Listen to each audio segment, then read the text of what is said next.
because it's not just about memorizing things, it's experiencing what we teach. They watch you. They're like little sponges, and that's just not a saying. That is a true thing. I'll never forget when I was pregnant back in 1995, I was giving a hand washing lesson, but I was just so exhausted and big, I decided to sit down, and then I think I had to, scratch my hair or something.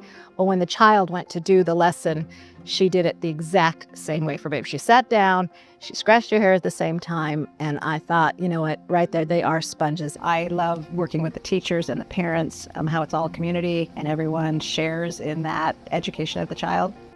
I love that Montessori is very hands-on and that encourages the child to be independent, or anything that's sewing related is a very fine motor and challenging to them, but they're always able to do it in the end.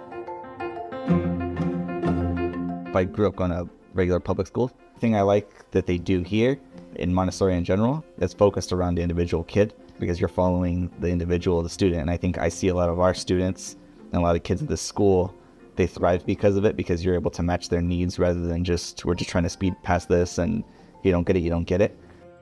What I love the most, I would say, is how independent the learning is, and the students really go towards one subject. They can totally take the time you need and try the different materials, and if they go towards language more, they really get the opportunity to practice that more.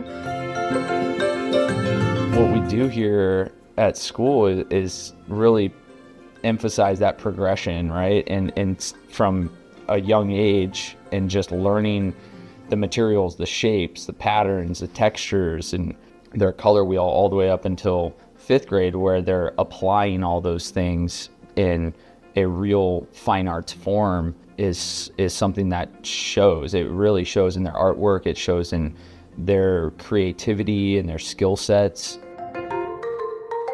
I attended a Montessori school from preschool all the way through elementary school, and I always loved it. And as I moved on to middle school, high school, even college, I always remembered my years in a Montessori school as the best that I had.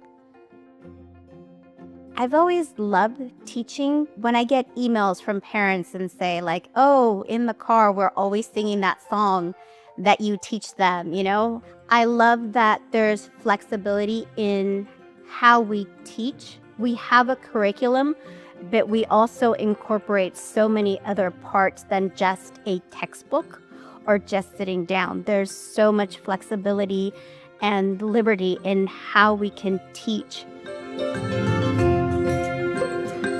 Why do I teach? Because I get to laugh every day, and I feel like I'm just the link between them and the material. I'm teaching children how to read and do math, but beyond that, something that I didn't get in my school, I'm teaching these children, peace education, how to become better people, how to show kindness, how to be inclusive. My first child that graduated from Montessori, going to middle school, and she's going into middle school at public school, and I go to back to school night, and I'm leaving, and she's like, "Is your last name West?" And she said, "Do you know that your child is the first child I've ever had?" The bell rang, and your child saw me wiping tables, and she came over and said, "Hey, can I help you?" And she put up all the chairs, she helped, and she said, "Wow, I've never had a child do that." And she said, "I learned that your child came from a Montessori school." And she said, "I remember learning about in my education about Montessori." And she said, "When I have kids, they're going to go to Montessori."